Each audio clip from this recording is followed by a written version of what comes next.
Welcome to Revive Ministries Podcast. As we near the end of 2023, I'm reminded of how contrasting this time of year is. A lot of times as we grow up or as children, may seem very a fun time, a time of happiness. But a lot of times, especially nowadays, as we grow older as adults, we begin to see that there may be some empty chairs. There may be not people that are no longer there. This time of year is also uh, can have very contrasting emotions when we think about it. Our stories are one of those things that can provide understanding and healing forward when we think about the obstacles we may have faced in our lives. Last month we discussed the importance of defining the difference between a home and a house and how that can really shape how you look at your environment, what's important to you. Today we're going to discuss and remind ourselves of how important the importance the stories can play in finding hope. Especially when you're sifting through it. Sometimes we're too close to what has happened to us, but with some reflection, we can sometimes gain um, some healing through that. I want to also share, if you are struggling and you're listening, I encourage you to say those three words: I need help. As adults, it is increasingly hard for us to say that, but I encourage you, wherever you are. I don't like reinventing the wheel, working the mental health field. I just, whatever community you can actually say those three words is very important. If you're in the United States, 988 is the Suicide Crisis Lifeline. If you need professional help, I do encourage you to find that help. Today we have a new guest. Her name is Caroline. Right? Is that correct? Caroline Yes. Haldeman. Thank you so much for joining us and sharing in this discussion. And Thank you so much for having me. I'm so excited. no problem. And I am always just whenever I think about where this podcast started, it all starts with guests like you. So Mhm. thank you so much. I always say that people say it better than me. And the quote, there was a quote last month that I just wanted to pick up again. I think it's very reflective. It's this quote from George Moore, and I just want to get your insight. A man travels the world over in search of what he needs and returns home to find it. What comes to Mhm. mind when you hear this? Um, Definitely you have to get out of your comfort zone. Yes. Especially if you didn't have the best experience growing up. Sometimes you have to put distance in between yourself so you can really discover yourself outside of what maybe people think of you or how others in your life maybe define you. Um, so that's my biggest advice is stepping out of your comfort zone. Yeah, a lot of times the practice, I know for myself, I use mindfulness, and a lot of times Mm-hmm. mindfulness in itself just gives that little inch of distance because you're so close to it. You need that third person perspective, what you're going through. And maybe one thing that at least from my experience, is being kinder to myself as well. A lot of times Mm-hmm. these problems are longer than just a month or a year, and Oh yeah. sometimes our reflection of how quickly we can actually reflect on it, it may be not reasonable, and it's not, and sometimes we get discouraged in that way. I want to ask you, switching gears, what elements of understanding, we're going to get to your story, but what Okay. elements of understanding your story helped you move Mm-hmm. forward? We could look at it, you know, so go ahead. What elements Yeah. helped you and what did not help you? I would say the first biggest thing was acceptance. Accepting that I can't change what already happened. I can't change the fact that I have a diagnosis. And for me, I couldn't even begin my path of healing until I accepted that I needed to do the healing and Mm-hmm. accepted, of course, that I needed professional help. Um, because a lot of what I was doing was I felt a lot of guilt, and I was ashamed.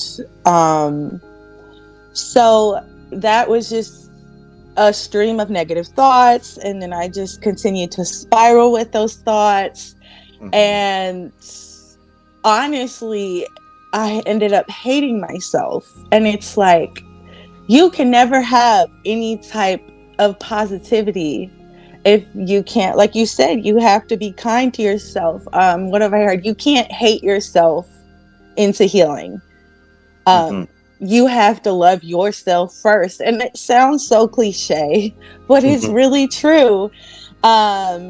So instead of looking at my story as something to be ashamed of, or just looking at, oh, these are all a bunch of bad things that happened to me, I decided, look, this happened, and I'm going to do everything in my power to change it. So definitely using my story as as motivation.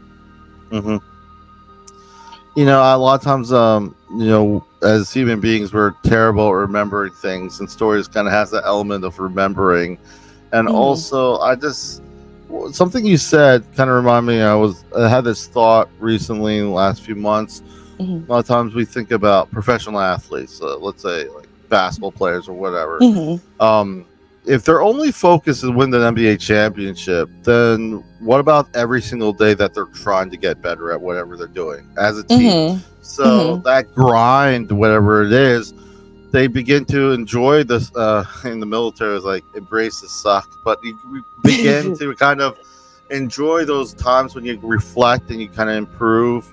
But the thing is, if we only focus on these milestones so far away, we may end up hating basketball in this kind of illustration. The idea is you start to understand and be a little bit kinder. That I did never really like the element that people used to say, and it's common. The question is, if you could change something 10 years ago, what would you change? And for me, I'm at the point where I wouldn't, because I wouldn't be me. I wouldn't, like, obviously I made bad choices, maybe not as wise choices, but all the context that make me who I am is all the decisions I made to this point, and being a little bit kinder in that. So it's the idea that, if I want to be a champion in like NBA, I have to, or basketball or football, I have to like what I'm doing. I can't just think about achieving without liking, and that part of recovery, at least from my aspect, is learning to be kinder to myself, learning to live with me included. So that's kind of the rub, I guess, where the rubber meets the road. There's another quote, I kind of do this a lot. It says, "We live in a world where many of us have a lot of friends on Facebook or whatever you use, but yet we have lost human connection." Robin Sharma, I know this is a common thread when it comes to social media. It's not all bad when it comes to our technology. It's just how we see it. If I don't get enough likes, if I don't get enough people don't respond to me like that. And some of those expectations and a sense of urgency can be kind of toxic in how we view ourselves and socially online. What have your thoughts when you see this quote? I know it's a little dated, but what would you say when you think about how you manage your boundaries, technology or vice versa? Definitely have to limit my time on social media. Personally, I'm in a place where I use it as a tool as far as networking and then sharing my story. But that being said, it's on my own pace. Like, I don't be like, oh, you have to post every day. It's more, I'll do it when I feel like it, because it's my page. I'm not living for anybody else. And then another thing that I'm really conscious about is whether, if you're on Instagram, think about the people who you follow. If you're following a bunch of negativity, then that's what you're taking in. And I've learned that you have to be really conscious of the things you put in your body. And that's not just food, drinks. It's anything, the people that you surround yourself with. I do think social media can be useful. However, I think in a lot of ways that the negatives probably do outweigh the positives in a lot of situations. I think a lot of times because there's not a self-reflection. I do find that We tend to generalize like Mm-hmm. like a bad situation. I think anyone who've lost anyone would understand if someone came up to me or you and said, "I know exactly how you feel." You'd be like, "No, you don't Right, know right. exactly how I feel." I do So, not like it when people say that because you but the don't thing, know. but the thing is, like, we do it to ourselves. If you think about it, and Mm-hmm. that's what, like, we generalize. Like, whatever mental health disorder or illness you're struggling with, Hmm. it doesn't, like, it's very different across the board. Me working in the field, I can see Absolutely. that everyone's not the same. So why would Mm-hmm. we treat our mental health or what we're going through the same? So it's about the context for me. A lot of times I can't erase my culture. I can't Mm-hmm. erase my background. Mm-hmm. Then it won't be a bigger picture. It's like, so if things don't work out, if this bothers me, go deeper. If something Mm-hmm. bothers, it doesn't mean that you're just making it harder. Well, I'm reflecting because this stuff matters. Connecting matters in that respect. I want to give you an opportunity. Obviously, I love to have my guests not only just have this discussion back and forth, but also have an opportunity to share their story. You're new to this podcast. We Mm-hmm. appreciate that you're here, but I also want to have you just share your whatever comfort level you feel comfortable in sharing. But I just like to give you an opportunity to kind of share a little bit about yourself to those who are listening, those who are Yeah. watching. Go ahead. Yeah, for sure. So my journey with mental illness, struggling with mental health issues started at a very young age. I didn't know it at the time, but looking back, I've struggled with anxiety from my earliest memories.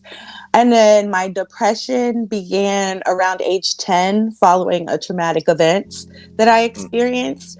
And that was just the beginning. I didn't know what I was going through. I actually did end up getting to a point in my early teens where I asked my parents, could I go to therapy? And they said mm, no. And so I really didn't get any type of help until I was much older. mm, And so that was really hard. I kind of knew things weren't right. But at the mm, same time, I grew up in a home where a lot of those issues were normalized. So mm, it was hard for me to really accept that, hey, I'm going through some stuff that everybody doesn't go through because I grew up around it. So I just, kind of expected it. And then so I struggled with my mental health pretty much for a while. And then I actually had two children. I had my first son in 2020, which, mm, as we all know, was COVID. So I had my son in January, and by March we were shut down. So I was dealing with postpartum depression, postpartum anxiety, and on top of all that, my husband was an essential worker. So it was just me and my infant son in the house all day. I was, stuck with my thoughts. So it was a very hard time. And then following the birth of my son in 2020, I had my daughter in 2021.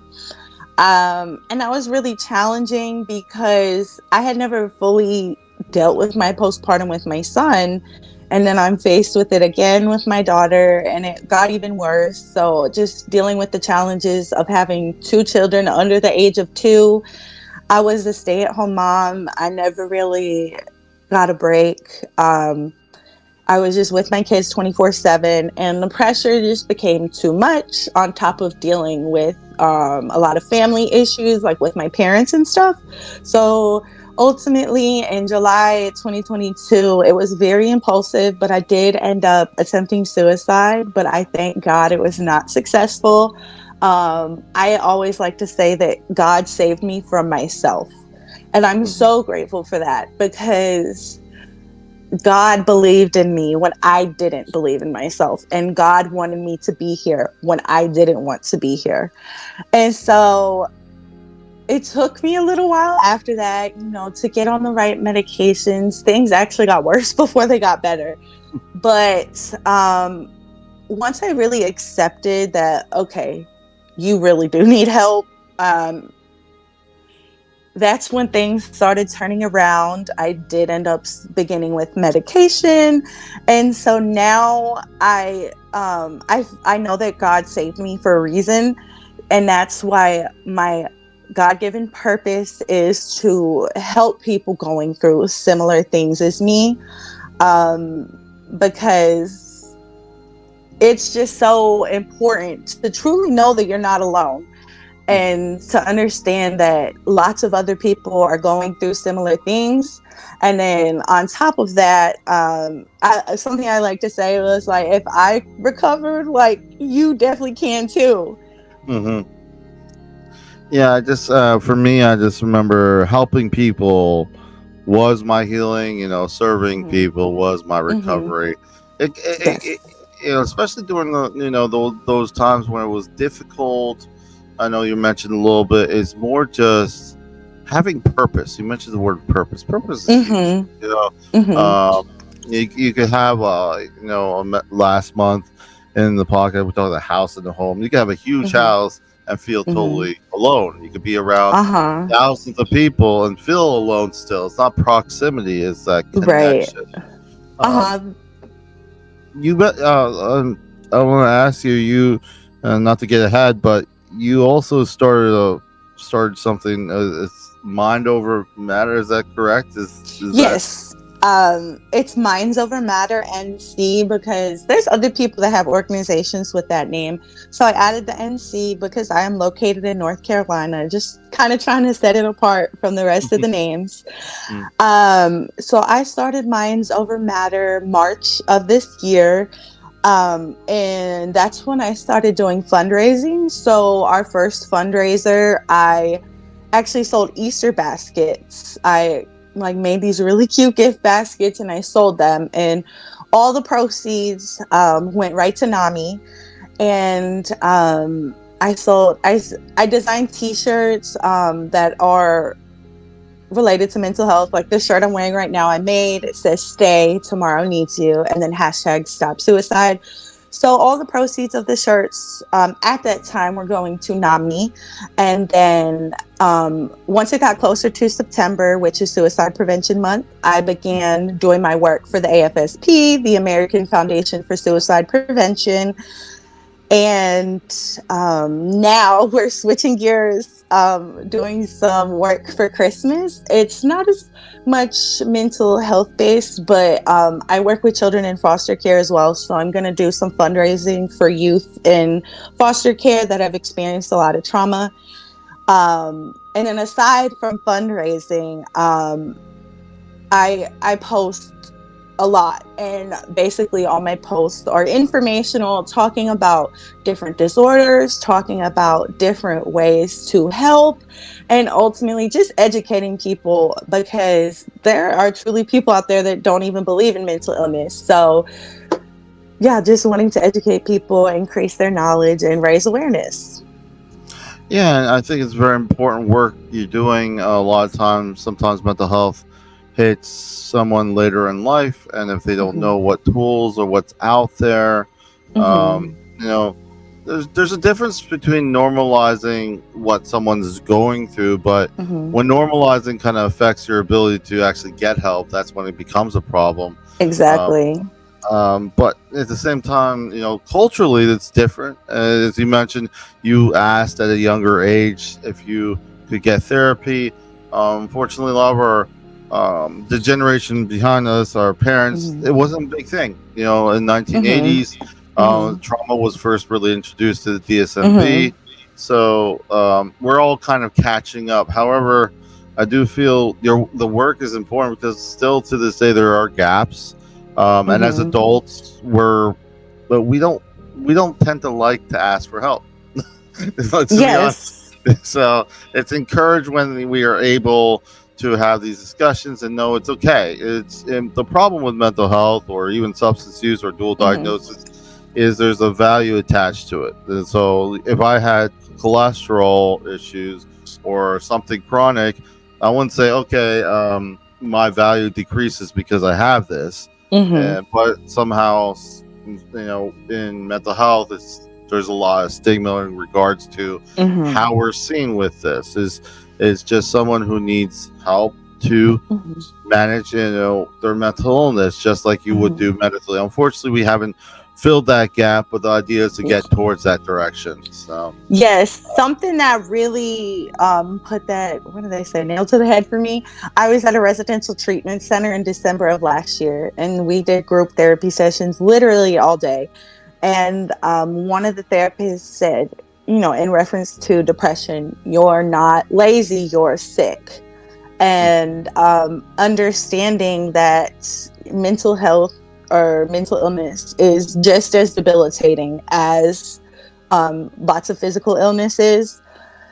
And so, just for people that have never experienced mental health issues, kind of just, shining light on what it's really like so mm, that, not necessarily understand, because sometimes it's hard to understand if you haven't been through it, but mm, just being aware.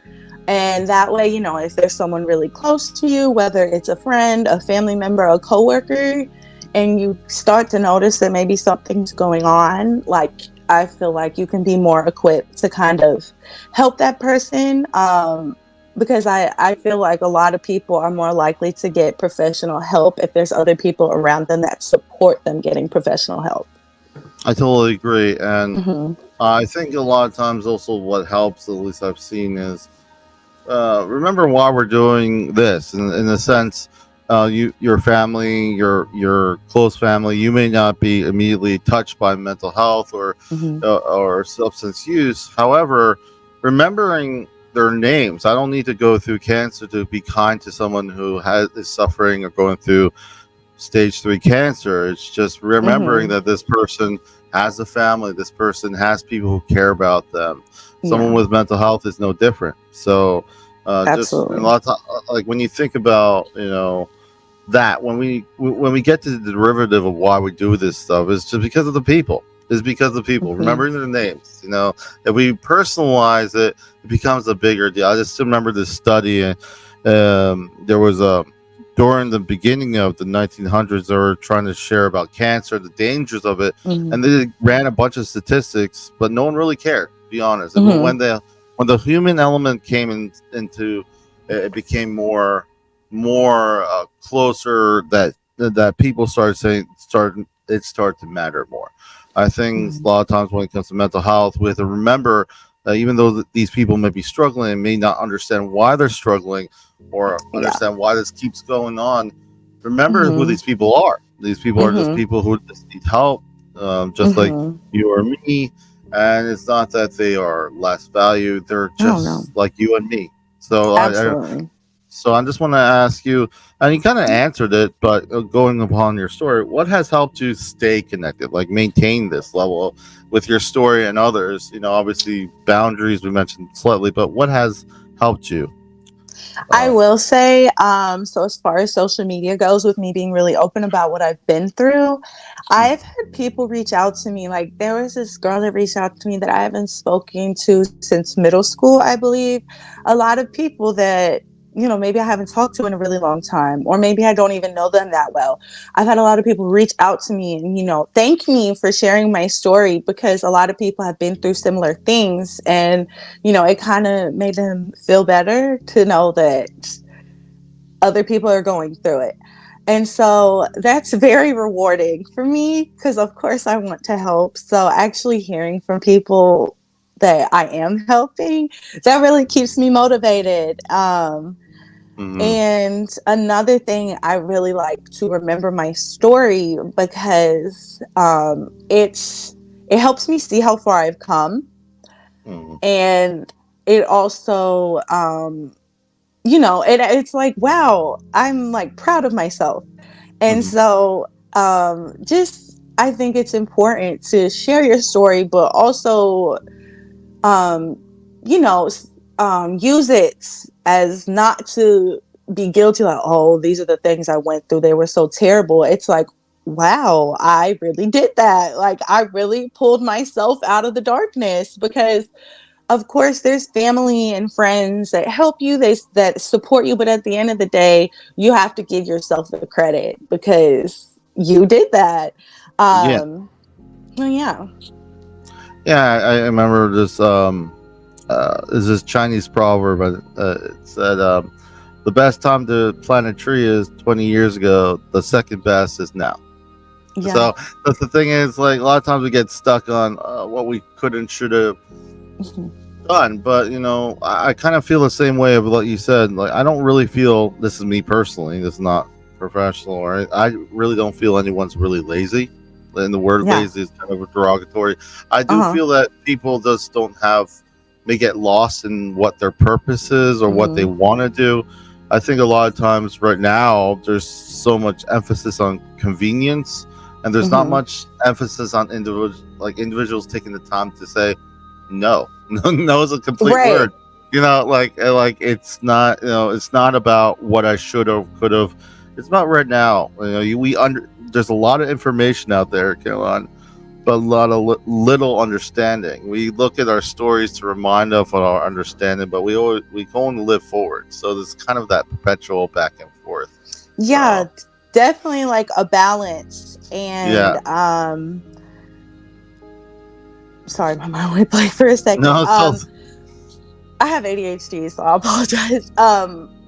But something, as far as you said that nobody's lazy, that's like such an important point, because when all your energy is just being put into, I just got to make it through the day, you mhm, don't you don't have, you don't necessarily have the ability to clean your house, or like be everybody else's support when you can't even necessarily like support yourself. yeah.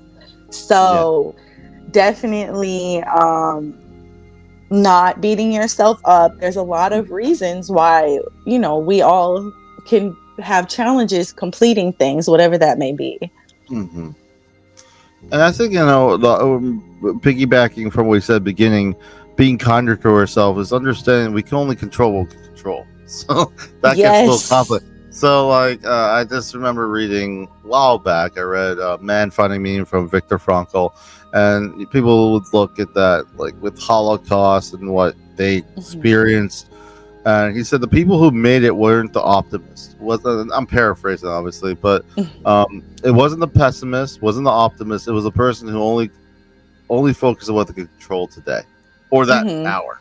So like Yeah. it's like the problem with the optimist is there'll be some sort of nexus point. They're like, okay, March is gonna be the month. We're gonna get Mhm. everything together in March, but then you forget everything else. So Mhm. I feel sometimes you may look at someone who's struggling, and the only thing they could do is get out of bed and go for a walk.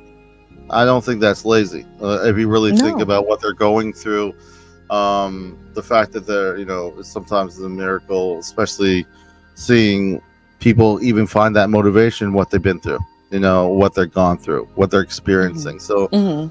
um, I don't think people have to I don't understand every interesting detail of what it feels like to go through chemotherapy, but I've known enough people, and I care about those people to say, I could be kind to those people. I'm not going to be Mhm. like, well, why did this happen? What did you do? No, we're human beings in this world, and we're just trying the best we can. I think COVID kind of reminded us of that. I missed in COVID going through the line, and I have my mask on. It felt so Mhm. weird because Mhm. there was no interaction. Everything was kind of cut off. You go in there, you run out. So I want to ask you this one quote as we kind of Yeah. press forward.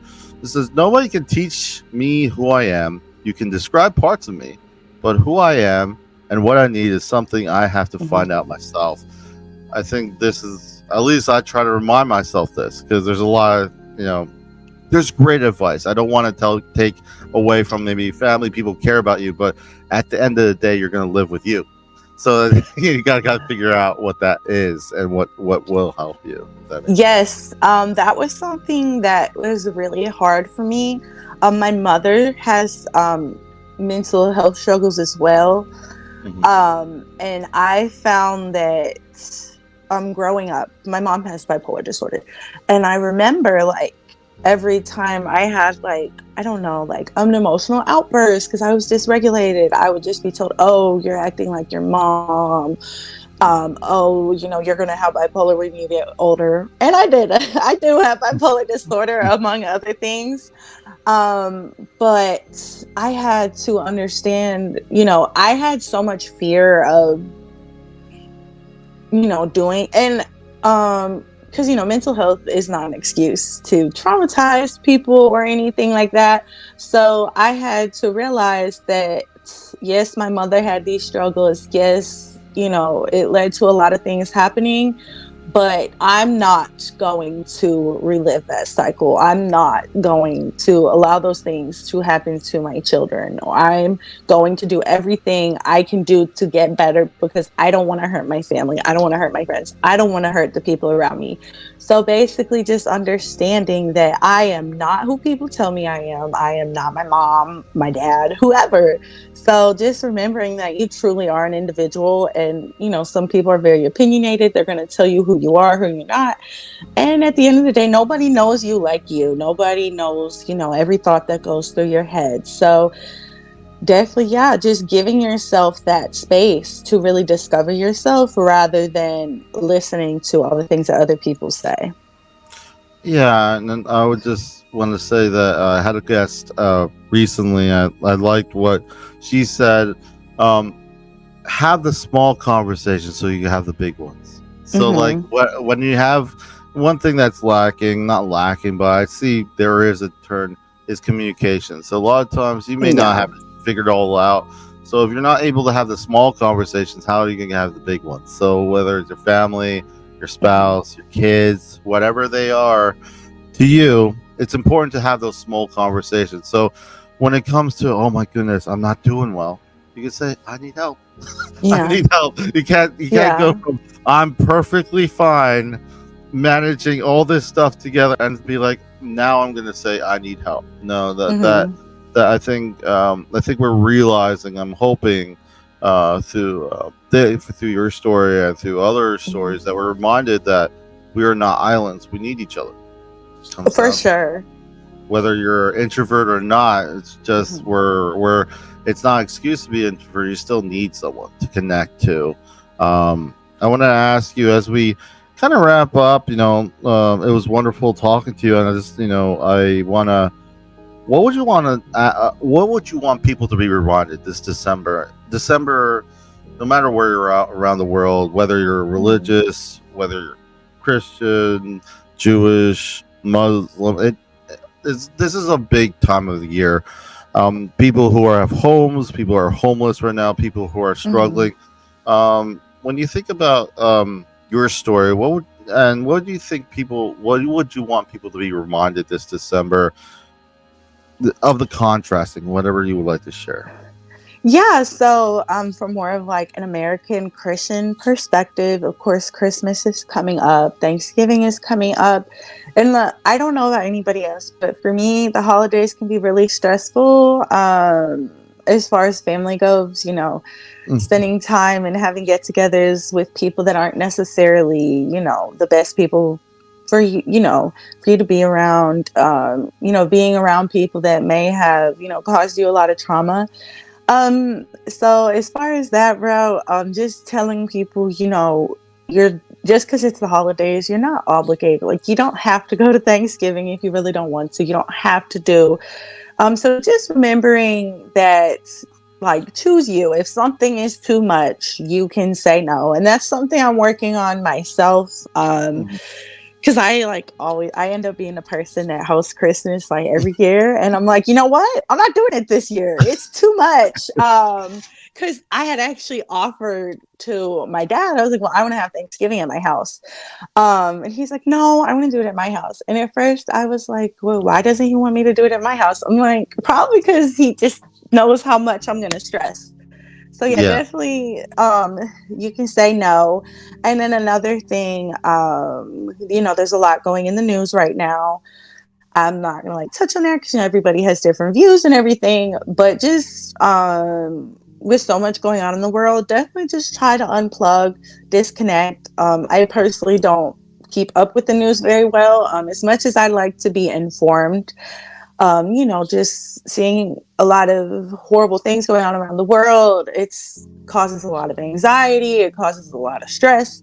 So definitely, kind of as we talked about earlier with the social media, like just be very mindful of the media that you're consuming.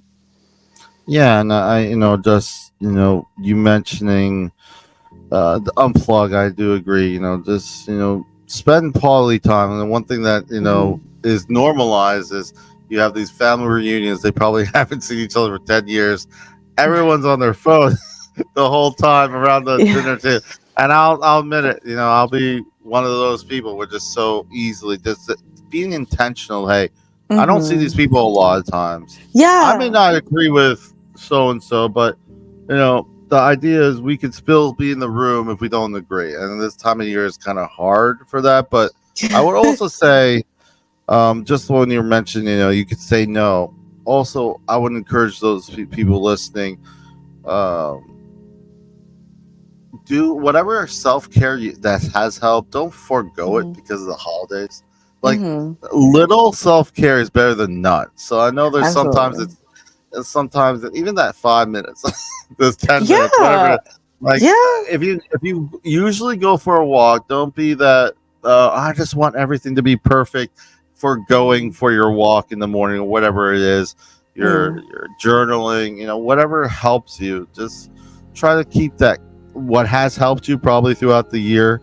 Mhm. Don't forego it through the holidays. Your Yeah. self care does matter. That's what I want to also add to that. So Yeah, I totally agree. And, just emphasizing that self care looks different for everyone. So, what really helps me is not, I'm not going to tell all my friends to do that because that doesn't mean it's going to help no, them. So, I would recommend people try a lot of different options, like say you try meditating and you just like, I don't like it. That's okay. But that doesn't mean you give up on self care. That means, okay, we're going to try something else. And once you find what really works for you and really commit to that, it helps a lot. I will say, being in a home with two toddlers, working, being a college student, it can be very hard for me to take time for myself.